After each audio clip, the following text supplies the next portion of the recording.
Амьдралд яг л шатарт байдаг шиг. Хүүнүүд зөвхөн урагшаа нэг нэгээрээ явна. Тэднийг золионд гаргах нь их. Морь бол гээ өсөг шиг явж бусдыг залжин тойрч гарч чадна.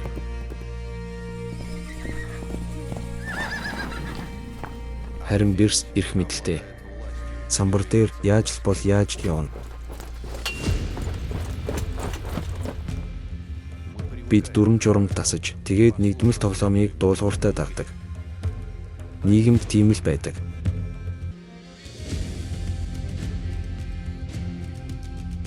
Та бидний сонголтод хэд хэдэн улс төрчдийг санал болгодог. Бид өөрсдөө сонгож байна гэж боддог ч зөвхөн санал болгоснуудын төлөө саналаа өгнө. Тэдэнд бидний амьдралыг засаглах бүрэн эрхийг өгдөг. Бид хүүнүүд нь болдог.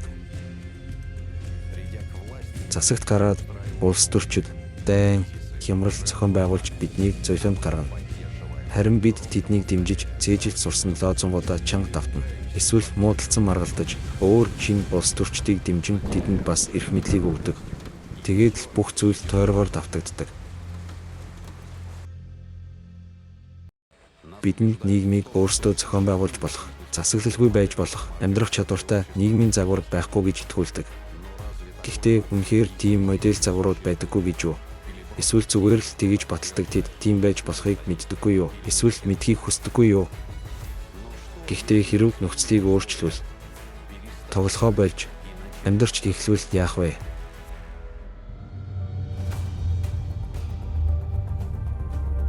Хүмүүс өөрсдийн амьдралыг өөрсдөө удирддаг, өөрсдөө зохион байгуулагддаг. Бас жинхэнэ эрх чөлөөтэй. Ухамсартайгаар сонголтоо хийдэг ертөнц яаж харагдах бол? Тэгээд бүр тусдаа жижиг бүлгүүд биш, харин гараг дээрх бүх 8 тэрбум хүн үнийг хийн. Тим загвар бий. Түүнийг бүтээлч нийгэм гэж нэрлэдэг. Тэгвэл энэ ямар байхыг харцгаая.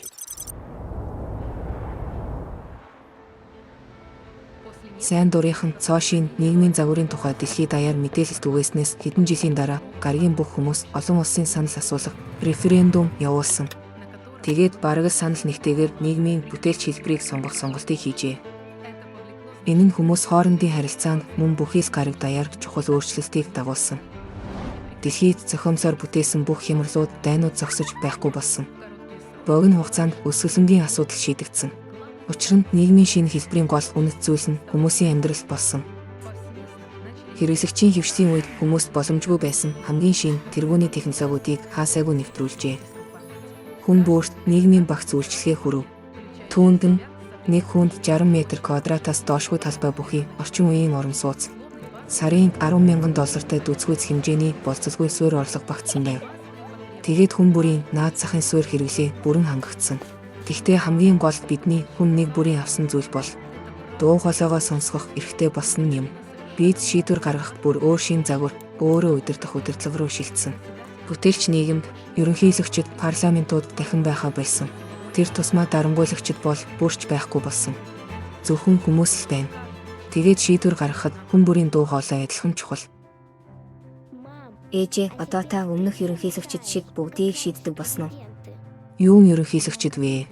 Тэд аль хэдийн байхаа байсан. Мартагдсан. Би чамтай л адил хүн. Одоо хүмүүсээс дээгүүр хүн байхгүй. Тиймээс хүмүүс өөрсдөө бүгдийг шийддэг. Тэгвэл та одоо юу л бол юуг дэлхийд өөрчилж чадна гэсэн үг үү? За ягч тийм биш л дээ. Миний дуу хоолой гараг дээрх бүх насанд хүрсэн 8 тэрбум хүнийхтэй л адил чухал. Гэхдээ ямар ч хүн хинч байлаа гэсэн зөвхөн ганц түүнд л таалагдсан. Гэхдээ ихэнх хүмүүст нийцэхгүй байгаа тийм төслийг гаргаж дэвшүүлж чадахгүй. Яагаад юм бэ? Яагаад гэвэл олонх түүний төлөө саналаа өгөх ёстой болно. Нийгмийг өөрөө удирдах гэдэг нь бид бүх хамтын нийгмээрээ ямар нэг зүйл байх уу, эсвэл байхгүй юу гэдгийг олонхын саналаар шийднэ гэсэн үг. Өөрөө удирдах удирдлага гэдэг нь менежментгүй байх, эсвэл ухаалаг төлөвлөлтгүй байна гэсэн хэрэг биш. Харин ч эсвэргээрээ засаглал байхгүй. Гэхдээ түүний үүрэг ажиллагаа бүх хүмүүст тэгш хуваарлагдсан байна.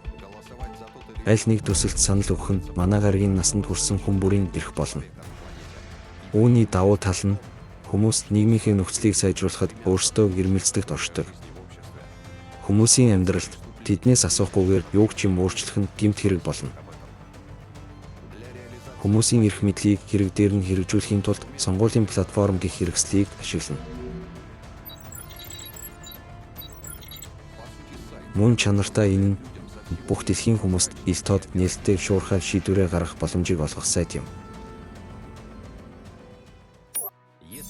Хэрв санал хураалтад дэлхийн нийтийн асуудал тавигдаж байгаа бол бүх дэлхийн өнцөг булан бүрийн хүмүүс түүнд заавал саналаа өгнө.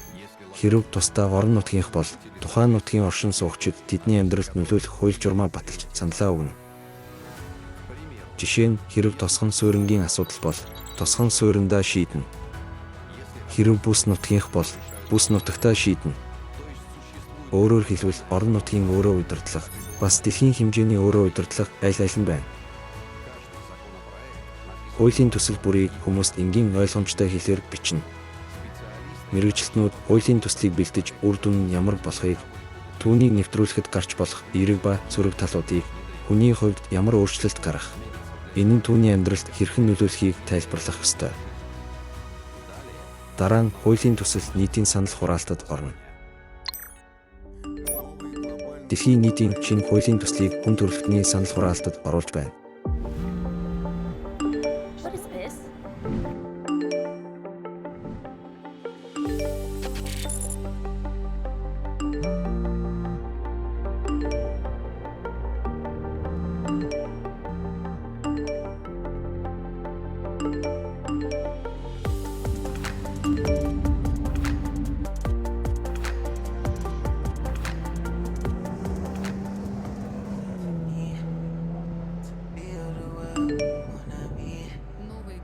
Дэлхийн нийтийн шинэ хуулийн төслийг хүн төрөлхтний санал хураалтад оруулж байна. Төслийг уншдаа.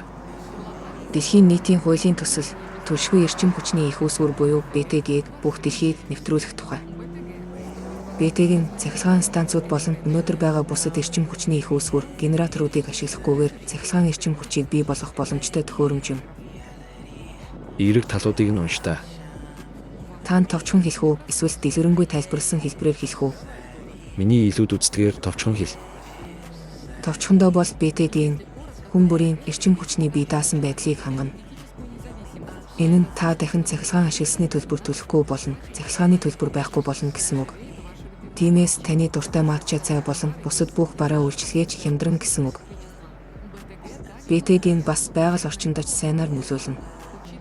Таны хобби болон илүү таашаадаг зүйлсийг тооцож үзвэл БТГ-г нэвтрүүлснээр танд ирэх гол давуу тал нь машинаа цэнэглэх шаардлагагүй болох юм. Дэмжиж саналаа өгье. Гэхдээ та хуулийн төслийн бүх давуу болон сул талуудыг тайлбарласан дэлгэрэнгүй тайлбар мөн шинжээчдийн дүгнэлтийг сонсохоос нааш санал өгөх боломжгүй. За тэгвэл сонсоо. Эрчим хүчний бие даасан байдлын эерэг талууд. Эхлээд хүн бүр хуулийн төсөлтэй бүрэн танилцах ёстой болно. Дараа нь шийдвэр гаргаж, зөвшөөрсөн эсвэл эсрэг саналаа өгнө. Тэр зуучлагчгүйгээр өөрөө саналаа өгнө. Учир нь энэ шийдвэр түүний амьдралд нөлөөлж тусах болно. Хуулийг олонх дэмжсэн тохиолдолд 50% дээр нэмэх нь нэг буюу олонх саналыг дэмжсэн тохиолдолд батлагдсан тооцно. За сонирхолтой. Төсөл нь дэлхийн нийтийнх эерэг талууд нь ойлгомжтой. Сул талууд нь харин санаачлагч нь хэн юм бэ? Эрчим хүчний хангамжийн салбарын мэргэжилтнүүдийн бүлэг. Тэдний рейтинг сайн юм байна. БТГ-г нэвтрүүлэхэд гарах сөрөг талууд. Эрчим хүчний салбар чухал байдлаа алдна. Бүх цахилгаан станц, завод, уурхай, нефт дамжуулах хоолой, шатхуун түгээх станцууд хаагдана. Дээрх салбарын мэргэжилтнүүд цомхотголд орно. Гэхдээ үүний зэрэгцээ тэд дахин өөр мэргэжил эзэмших боломжтой. Шинэ ажлын байрууд нээгдэх болно. Алив ямар ажлын байрууд санал болгож байгааг нь хараад хай. За, биотехнологийн БТГ-гийн инженер хардаа сансрын орон зайн системийн инженерээр дахин мэргэжил эзэмшихийг санал болгож байна. Мөн ярва би энд 8 жил ажиллаж байна. Бүр хэрэглэгчийн хөвшилт байхаас нь л эхэлсэн.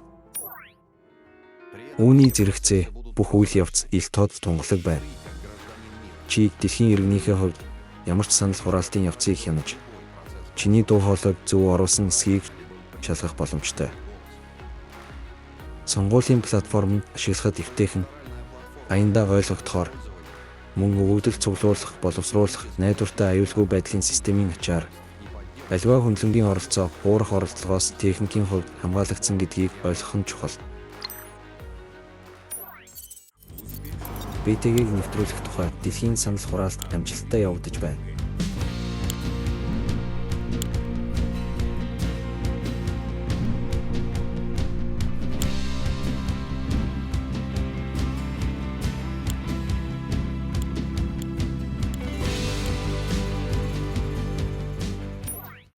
Хүмүүсийн баталсан хуулийг хэрэгжүүлэх ажлыг хариуцсан гүйцэтгэгчид батлагдсан хуулийн дагуу заасан хугацаанд хийн.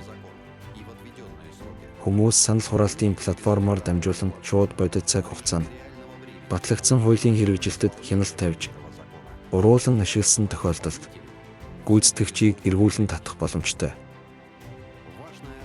Хэрэглэгчийн хэвшил болон бүтээлч нийгэм дэх санал хураалтын үйл явцын гол ялгаа нь бүтээлч нийгэмд ямар ч мэдээлэл нээлттэй, хүртээмжтэй байдагт оршино. Нээлттэй мэдээллийг ямар ч байдлаар хүний эсрэг ашиглах боломжгүй. Учир нь хүний амьдрал хамгийн дээд үнэт зүйл нь байх болно. Бүх нийтийн санал хураалтын үр дүнд дэлхийд түлшгүй эрчим хүчний их усүрт шилжиж байна. 2 тэрбум гаруй айл өрх ашигтын БТГ-г авсан байна. Бодохгүй манай гарагийн бүх оршин суугчид түүнийг эзэмших болно. За боллоо. Шинэ БТГ-тэй болсон танд баяр хүргэе. Баярлалаа. Админ цахилгаан станц, шатхуун түгээх станцуудыг төлөвлөгөөтэйгээр хаах. Үйлдвэрлэлийн БТГ-д хяналттай аюулгүй шилжих ажил амжилттай явагдаж байна.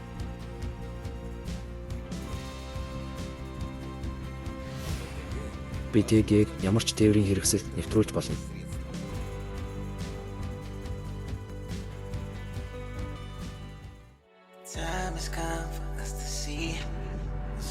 Би зингэлэхгүйгээр хэр хол явж байна вэ? Та өнөөдөр ямар ч цэнэглэлт нэмэгдгүйгээр 651 км явж байна. Таны машин БТГ их усүртэйгээр нийтдээ 2037 км зам туулсан. Таны машины дараагийн үзлэг 13,000 км-ийн дараа БТГ-гийн засвар үйлчилгээ 9 жил 345 хоногийн дараа болно.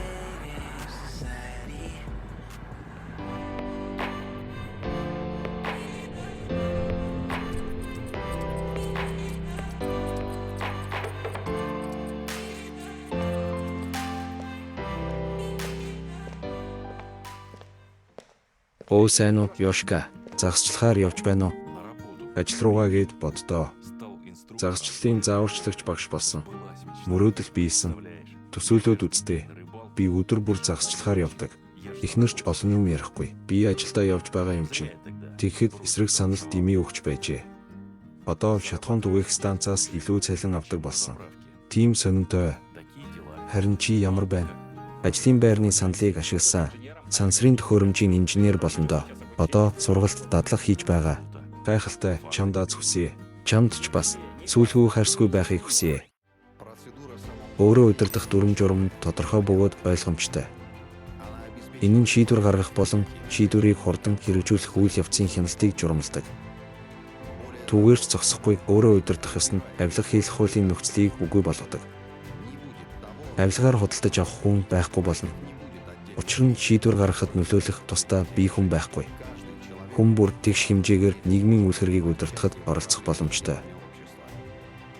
Хинч давуу ирэх, дархан байдал байхгүй. Нөөц хэрэгслийг юунд хуваарлахаа хүмүүс өөрсдөө шийднэ.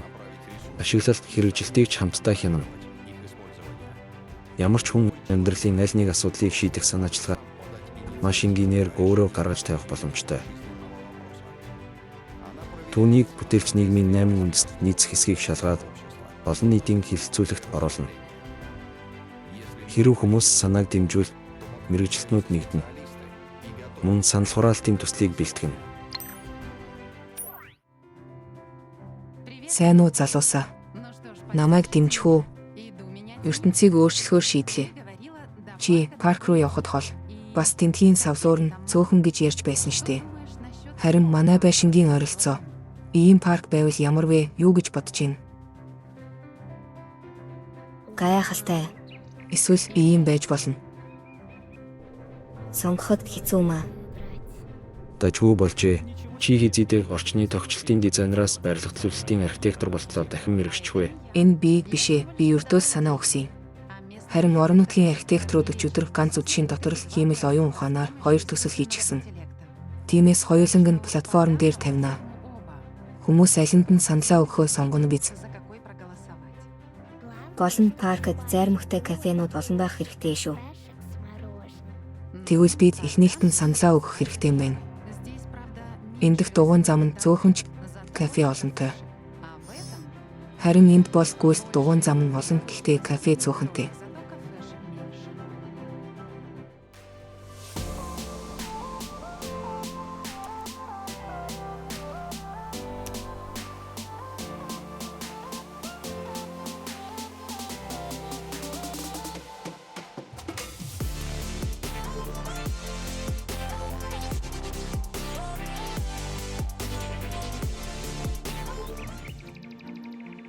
Ээж та сайхан парк байгуулжээ.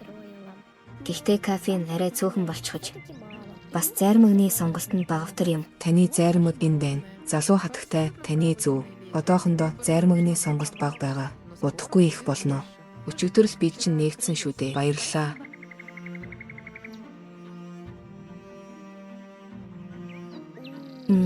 Амттай юм байна.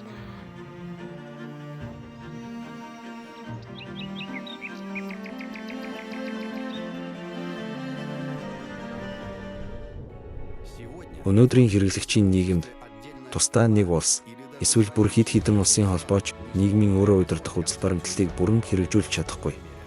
Учир нь геополитик гэх тийм ойлголт бий. Эцэс төгсгөлгүй ашиг сонирхлын дай, нөөцийн төлөөх өрсөлдөөн тэмцэлт байдаг. Мөн улс орнуудын эдийн засаг бие биенээсээ нэлээд хэмжээгээр харилцан хамааралтай. Харин тийм бол тусдаа нэг улсын ард түмэн бие даасан бүрэн хамааралгүй шийдвэр гаргах боломжгүй юм. Жинхэнэ өөрөө удирдах удирдлага нь нийгмийн бүтээлч хэлбэрт боломжтой. Энэ хэлбэртэй дүцхүүц ижил төстэй загвар өнөөдрийн өдөрт байхгүй байна.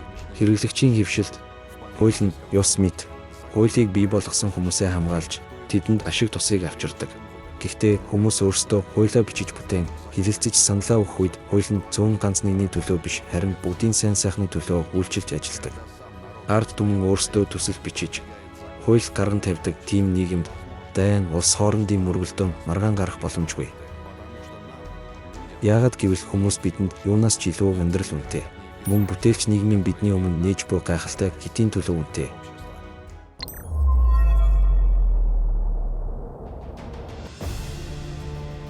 Бидэнд хийх ажил бас л байсаар байна. Аз жаргалд хүрэх зам үргэлж амар байдаггүй. Бидний тохиолдолд энэ нь бүтээлч нийгэмд хүрэх зам юм. Юуг ч юм ардаа үлдээж салахаас аргагүй болсон. Юунда ч юм суралцсан. Юунда ч юм дасах хэрэгтэй болно. Гэхдээ энэ бүхэнд баярт мөчүүд нь илүү олон. БТГ-ийг нэвтрүүлсний дараа бидэнд илүү боломжууд нэгдэж, материйг хуулбарлагч репликатор, босоо фермүүд гээд технологиуд гариг даяар бий болсон. Бүр сансрын хязгааргүй орон зай хүртэл нэгдсэн. Энэ бүхэн одоо бодит байдал болсон. Бүтээлч нийгэм жирийн хүмүүс дахин хүүнүүд байхаа болж, хүн бүр хамгийн чухал болсон. Учир нь тэр одоо хүн. Эрх мэдэл ард түмний гарт, өөрөөр хэлбэл бидний гарт байна. Тиймээс нийгмийн үйл хэрэгт идэвхтэй өөрөг гүйцэтгэх хүн бүрийн хүсэл эрмэлзэл илүү их болсон. Бид илүү юм нэгдэлтэй хариуцлагатай болсон. Учир нь одоо бидний хүн нэг бүр ухамсартай сонголтоороо өдөр бүр ертөнцийг илүү сайхан болгож өөрчилдөг. Бүтээлч нийгэм бол эхлэл